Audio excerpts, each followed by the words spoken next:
In her final days, Queen Elizabeth whispered a request that was meant to be sacred. A simple wish, but one that would ignite silent rebellion.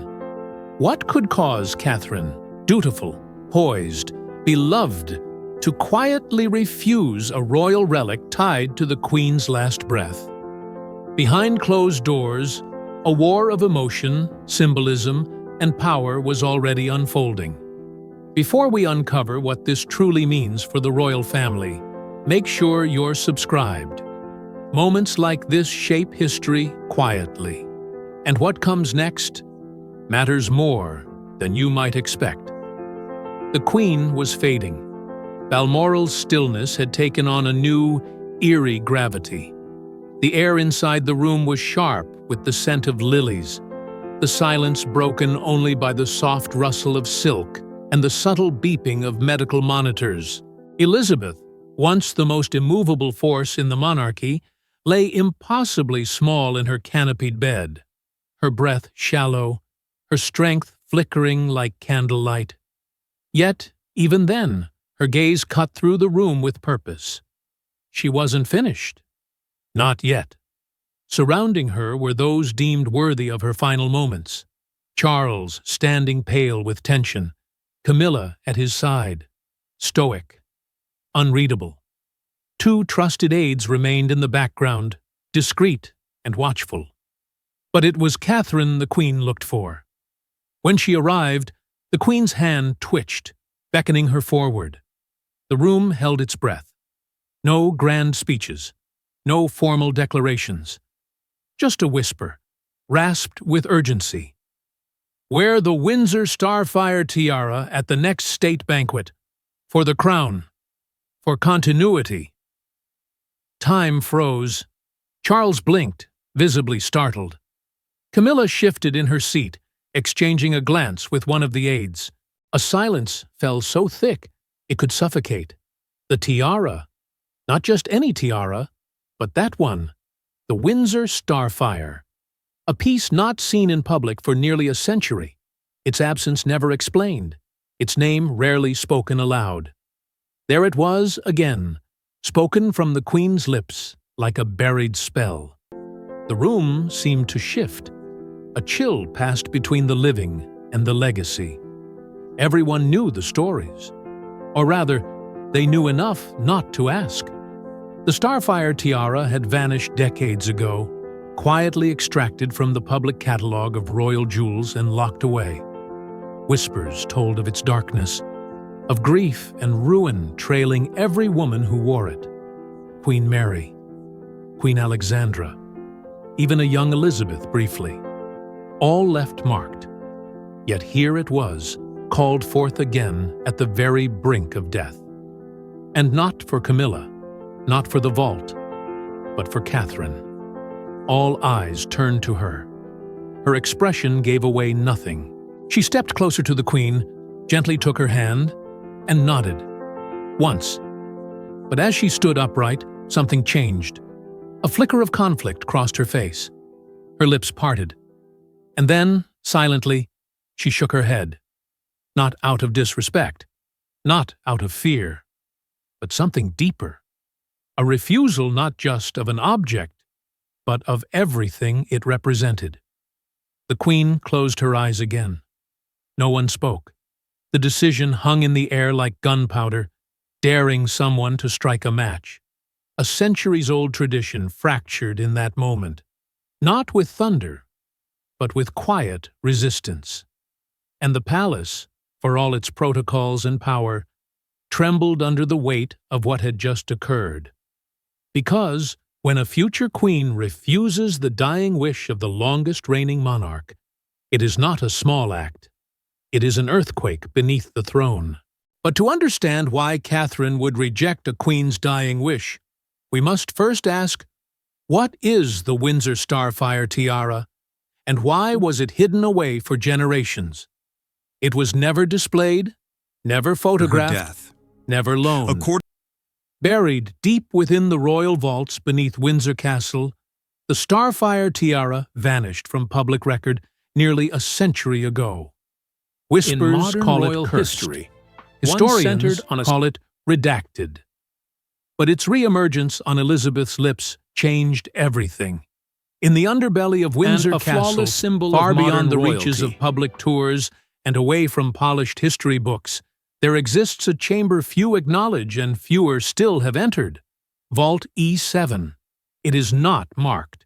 It is not listed. The state dinner continued Access with is restricted speeches to and only warm 3 royals at any given time.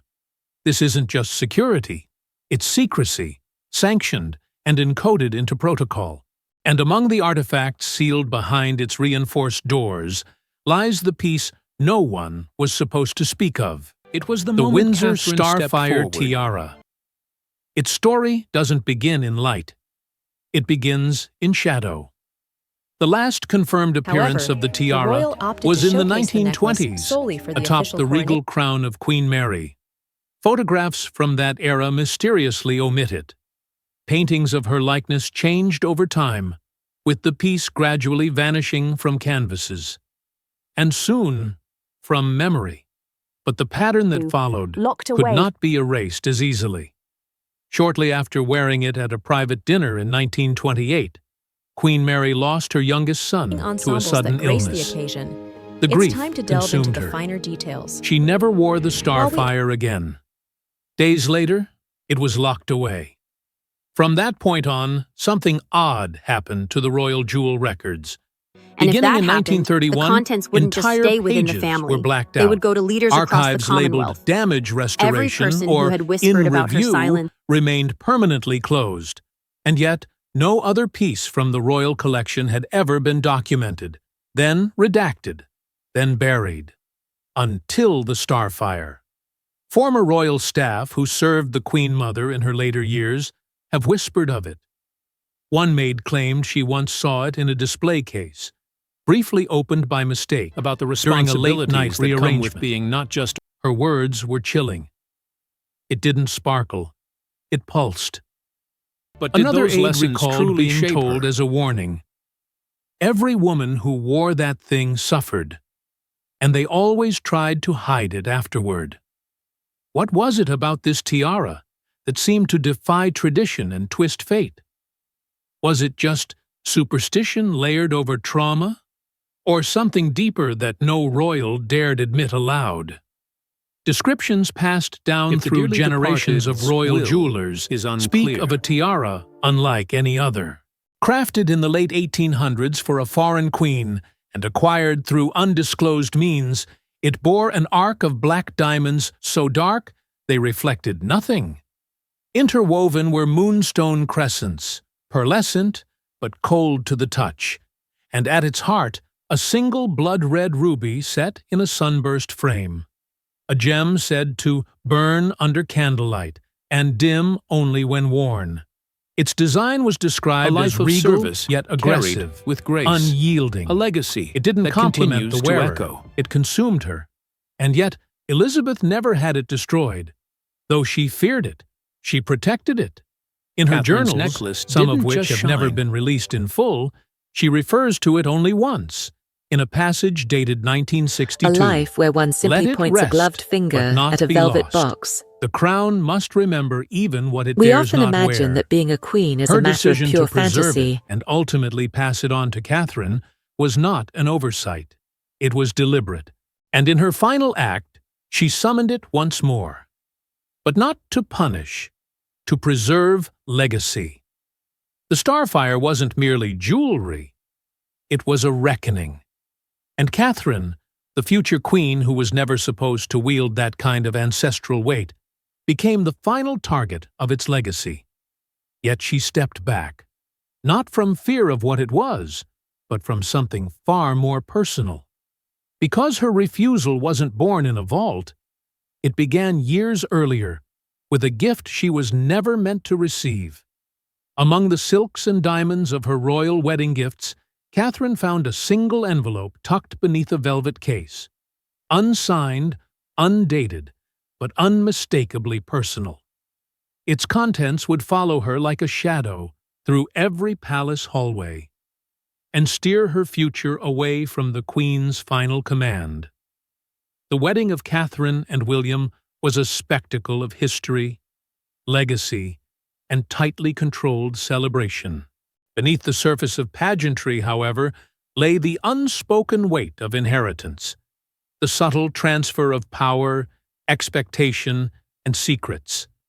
As gifts poured in from world leaders, ancient monarchies, and powerful institutions, the palace corridors buzzed with couriers, curators, and whispers. Among the endless sea of priceless offerings, gem-studded brooches, antique china, rare manuscripts, was a box so ordinary it nearly escaped notice. It wasn't logged by protocol staff, wasn't listed on the official registry, and bore no identifying mark. A simple navy blue velvet case, sealed tight, slipped beneath a tray of embroidered silk scarves. Catherine opened it days after the wedding, in private.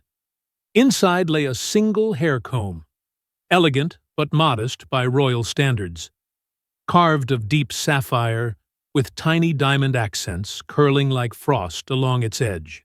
But beneath the velvet insert was something else. A folded letter, creased with age.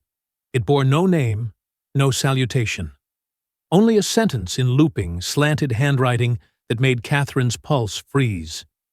There are jewels no crown should wear. There is a price to every sparkle. At first, she thought it was a prank, some poetic flourish from a designer or forgotten relative. But the handwriting, it was achingly familiar. Not to Catherine, but to those who had seen it before. Palace staff whispered later that the script matched that of Princess Margaret, though others were convinced it was Diana's. A message from the grave, delivered with brutal precision. But it wasn't just the tone, it was the specificity. The letter continued in uneven lines, as though written in a rush. The starfire tiara was made to command, but it doesn't serve. It consumes. What it gave me, it later took. Then silence. No signature. No date.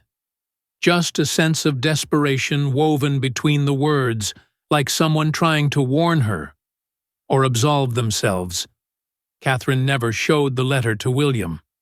Not because she didn't trust him, but because something told her she needed to carry it alone. She slid the note back beneath the sapphire comb and returned the case to her private drawer, never catalogued, never declared. From that moment on, something in her shifted. She began to look at the vaults differently. The grandeur of the royal collection no longer dazzled her. She saw past the diamonds and into the lives they had touched. Lives that glittered, then cracked. The tiaras once seemed like symbols of elegance. Now they felt like burdens disguised in gold. And when she heard whispers of the Starfire's return, when rumors spread that it had been restored and reserved for her, Catherine's refusal had already begun to take shape. It wasn't defiance, it was forewarning. A future she now recognized, not with awe, but with dread. But one letter wasn't enough. The truth Catherine suspected would be confirmed in a chilling confrontation at Sandringham, one that left the new Princess of Wales shaken. A winter storm, a firelit room, two future queens alone in Sandringham. It was here, in a moment of fragile trust, that Camilla opened a hidden drawer and revealed the true cost of wearing the tiara Catherine would come to fear. It had been a long day of tradition, ceremony, and strained smiles. Christmas at Sandringham was always layered with protocol and performance. But once the press had retreated and the footmen stepped back into shadow, the palace fell quiet. That night, after the formal dinner had ended and the senior royals had scattered to their quarters, Camilla lingered. And Catherine, still adjusting to the weight of her title, hesitated before joining her. It was an unspoken invitation, an intimate truce between two women cast in the roles of consort, bound by duty and watched more than they were ever heard. They poured tea that neither of them truly drank. Talk drifted from grandchildren to charities, to the expectations they carried on their shoulders. But then, with a glance toward the hallway to ensure they were alone, Camilla's tone shifted. She spoke of legacy, not the polished kind the public adores, but the buried inheritance passed from woman to woman. The things no royal handbook teaches you to survive. Without explanation, she stood and crossed to a modest writing desk tucked in the corner. She opened a drawer and, from its back, pulled out a small photograph album wrapped in worn ivory ribbon. The cover bore no crest, no date, just dust and silence. She set it on the table, slowly opened it, and slid it toward Catherine. The first image was black and white, early 1900s, a woman with proud eyes and trembling hands. Atop her head, unmistakably, was the Windsor Starfire tiara. Page after page, decade after decade, the tiara appeared again. The women changed, queens, duchesses, brides, even debutantes, but the eyes remained the same, hollowed, haunted. The tiara rested on their heads like a crown of thorns disguised in diamonds. Camilla whispered their names. Some Catherine recognized, others had been forgotten. One suffered 4 miscarriages. Another had vanished from public life after a nervous breakdown. A third had fled to France after a scandal erased her from the royal narrative altogether. All had worn the Starfire. All had paid for it. And then Camilla paused. Her hand stopped on a photo Catherine had never seen. Younger Camilla, just married, smiling but tight-lipped. The Starfire gleamed at her temple. The caption, handwritten in pencil beneath the photo, read only, 1980. Once. Catherine looked up, unsure of what to ask. Camilla didn't wait for the question. Her voice was low and laced with something more dangerous than regret. Remorse. I wore it once, and I never forgave myself. She didn't elaborate. She didn't need to. There was a weight in her eyes that told Catherine everything. For a long moment, neither woman spoke. The only sound was the distant wind howling against the walls of Sandringham. But within Catherine, something settled. A decision not made in anger, but in clarity. She closed the album, gently tied the ribbon, and pushed it back across the table. The past didn't scare her. The legacy didn't intimidate her. But some lines, some scars, should not be passed on. Still, the institution never forgets. And when Elizabeth died, the palace's plans for Catherine didn't just include the tiara. They revolved around it. Long before her passing, Elizabeth II had laid down a plan, Operation Starfire, a secret protocol locked in the privy purse detailing exactly when, where, and how Catherine would debut the tiara. But what no one anticipated was her refusal to follow the script. Behind the marble walls of Buckingham Palace, tucked within the heavily restricted files of the sovereign's private records, lay a sealed envelope marked, "For future queens only." It was dated 1998. The world had only just begun to heal from Diana's death. The monarchy was in quiet crisis. But Elizabeth, ever the strategist, wasn't only thinking about recovery, she was preparing the crown's long-term image, brick by brick. At the heart of that plan was a jewel that hadn't seen light in decades, the Starfire tiara, not to be discarded, not to be forgotten, but reintroduced, with purpose, with power, and with symbolism so deliberate it would bind the old world to the new. Operation Starfire wasn't merely ceremonial, it was calculated to the minute. Catherine, at that point still a teenager, was identified as a future asset, a stabilizer, a blank slate onto which the monarchy could imprint its narrative. The document outlined 3 defining moments for the tiara's grand return. The first, Charles's first state dinner as king. Catherine was to wear the tiara alongside a deep red velvet gown, positioning her as the visual bridge between the old sovereign and the new era. The second, her first royal overseas tour, where she would walk among Commonwealth dignitaries as the radiant heir's wife, crowned in history's shadow. And third, her coronation, when the starfire would symbolically eclipse the memory of Diana's rebellion, reasserting royal continuity through controlled spectacle. A handwritten note from Elizabeth accompanied the protocol. Just a single line. "This is not jewelry. This is identity. This is continuity." It wasn't about beauty. It was about the weight of unbroken legacy, about survival cloaked in diamonds. But when the time came, something cracked. The first state dinner approached. The Queen had passed. Charles ascended. Catherine's image was prepped, rehearsed, packaged. The press was fed teaser headlines. "Catherine's stunning crown. Moment approaches." Palace insiders spoke of an unprecedented revival. The vault was quietly opened, the tiara restored. But when the date arrived, Catherine stepped out wearing a different piece entirely. A sleek, modern diadem borrowed from the Spencer estate. Subtle, stunning, and unmistakably not the starfire. Whispers swelled. Was it an oversight? A styling miscommunication? But then came the second event, a high-profile trip to Canada. Once again, the starfire was absent. This time, replaced with a contemporary tiara from the Cartier collection. Another evasion, another silent strike. By the third missed appearance, insiders were scrambling.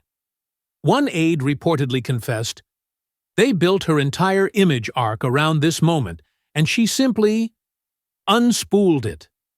The refusal wasn't loud, it wasn't messy, but it was undeniable. Catherine was rewriting the script, on her own terms. Each time she chose another piece, it wasn't just a fashion choice. It was a message, a quiet rebellion that sent the palace into controlled panic. Public relations teams rushed to distract. Headlines were redirected. Op-eds spun her minimalism as fresh, modern, redefining royal elegance. But internally, an invisible war was brewing. You don't defy the sovereign's final protocol without consequences. And yet, Catherine stood firm. Refusal had become resistance. With the crown watching and the press guessing, the palace moved to silence the issue.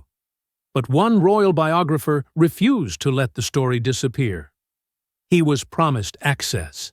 Instead, he found a wall of silence, redacted archives, and a palace warning to leave it alone. But he didn't.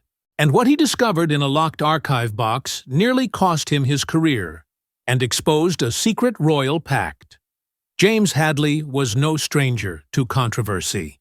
For over 2 decades, he'd built a reputation as the biographer who dared tread where others wouldn't. He had dissected the veiled history of royal mistresses, the quiet political betrayals hidden behind royal smiles, and the private letters that had rewritten the story of the firm from the inside out. But nothing prepared him for what he would encounter when he began digging into Catherine's repeated refusals to wear the Windsor Starfire tiara. What began as a curious omission soon became a glaring anomaly. Every major royal event Catherine attended following Queen Elizabeth's death was carefully choreographed. Except for the jewelry. The absence of the starfire began to raise questions not just in fashion columns, but in deeper, more cautious corners of the royal press. Hadley's instincts kicked in, and when he formally requested access to the royal jewel inventory logs, citing historical relevance and previously granted permissions, he expected, at worst, a delay. Instead, he received a formal response stamped in red. Access denied. By direct order of the sovereign's archivist. For Hadley, that was the signal. Something was being hidden. And when the crown blocks a biographer, it doesn't do so for trivial reasons. Through an anonymous tip from a former royal archivist, Hadley learned of an uncatalogued collection of boxes housed in an off-site storage wing. Archival spillover never digitized, rarely supervised. Buried within a battered ledger from the 1950s, he found a chilling entry. Starfire Protocol. Do not publish. Refer all inquiries to Privy Seal. No context, no signatures, just a line drawn beneath it, as though someone wanted the matter sealed with finality. That alone would have been enough to set off alarms. But deeper in the stack, between Christmas cards and travel itineraries from a forgotten royal tour, was something else. A series of letters between the Queen Mother and a high-ranking bishop. Their tone was grim, urgent. One read, "The burden of blood must be acknowledged, if not publicly, then privately. Repentance has its place, even in palaces." Another, "We agreed. No more girls should wear it until the chain is broken." Hadley was stunned. This wasn't about fashion. This was about legacy, suffering, and something closer to a curse than a crown. But what was the chain? And what had happened behind the scenes to trigger such language? The final blow came when Hadley inquired about Queen Mary's personal diaries, the ones often cited in footnotes by royal historians, but never directly quoted. The diaries were missing, removed from the royal archives in the 1980s, supposedly for preservation. Yet no one could say where they were sent, or who had them. Only one annotation remained in the archive logs: on loan, Privy Purse oversight. By the time Hadley submitted his findings to his publisher, a senior palace official contacted him directly. No threats, just a suggestion. "This isn't the hill to die on, James. Walk away. Tell another story." But the damage had been done. The whispers had reached the press, and though his article was never printed in full, enough fragments escaped into the bloodstream of speculation. The Starfire wasn't just avoided. It was buried. Not lost, but locked. Not dismissed, but deliberately forgotten, until Elizabeth resurrected it, and Catherine refused it. But for Catherine, the most damning proof didn't come from archives. It came from someone much closer, someone who knew her heart better than anyone. When William found Catherine sitting in silence, staring at the Starfire tiara laid out for her by royal aides, he said 5 words that shattered her resolve. "You don't have to wear it." What he confessed next revealed how deep the curse truly ran. The room was quiet. The tiara sat between them like a loaded weapon, gleaming, cold, patient. Catherine hadn't touched it. Not yet. She simply stared, her hands folded in her lap, her breath shallow. For all her strength, all her grace, the sight of it in the flesh, not in memory, not in myth, had stunned her. She had been raised outside the palace walls, taught to believe in ceremony, in duty, in doing the right thing even when it was hard. But this didn't feel like duty. It felt like surrender. William stepped in quietly. He didn't ask what she was thinking. He already knew. And then, with the calm of a man who had wrestled with ghosts far longer than he ever let on, he said it. "You don't have to wear it." Catherine looked up, eyes wide, not in relief, but in disbelief. Because those words weren't allowed. Not here. Not when centuries of history demanded otherwise. But William wasn't finished. He sat beside her, glanced at the tiara, then away. What followed was a memory he had never fully shared. Not even with her. He told her about the night he wandered into the East Wing as a child, no older than 8.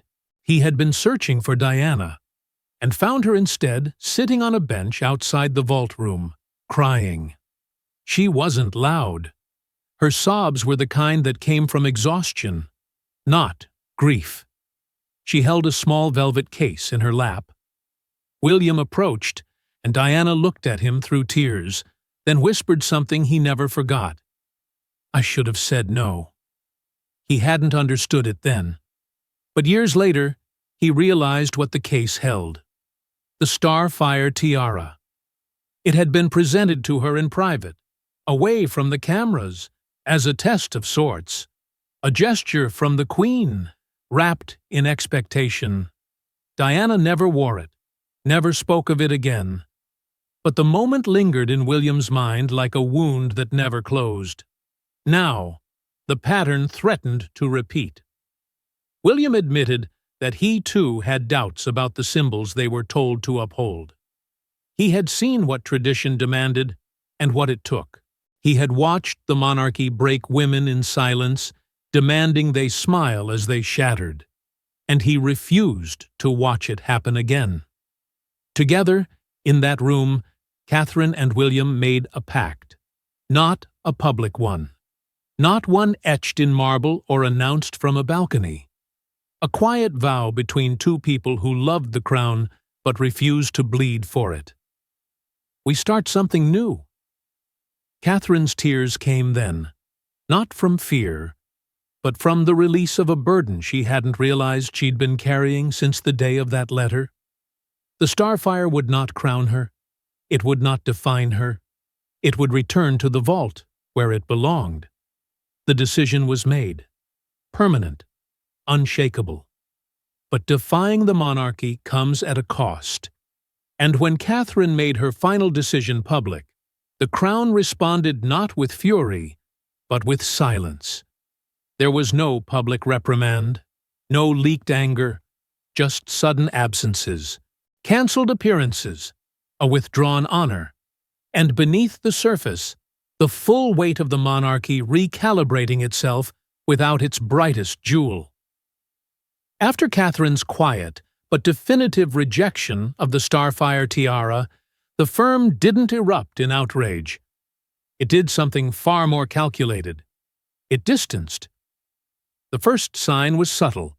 Catherine, reportedly unwell, missed two back-to-back high-profile state events, both of which had been prepared months in advance. Official statements cited minor illness, nothing serious, nothing political. And yet, within palace walls, the timing was anything but coincidence. Shortly after, a planned announcement regarding Catherine's elevation within the Order of the Garter, a long-anticipated honor that had been hinted at for over a year, was quietly shelved. No explanation, no update, just removed from the narrative as though it had never existed. The public didn't notice, not at first. But royal watchers, seasoned in the art of decoding absence, began to whisper. Something had shifted. Meanwhile, Queen Camilla's presence began to fill the void. Engagements that had once been considered ideal platforms for Catherine's modern, relatable image were now being redirected to Camilla's calendar. There was no grand reshuffling, just a quiet redistribution of visibility, and with it, a message. The crown moves on, with or without you. Inside the palace, tensions mounted. Aides were rotated. Communications teams reshuffled. PR directives became more controlled.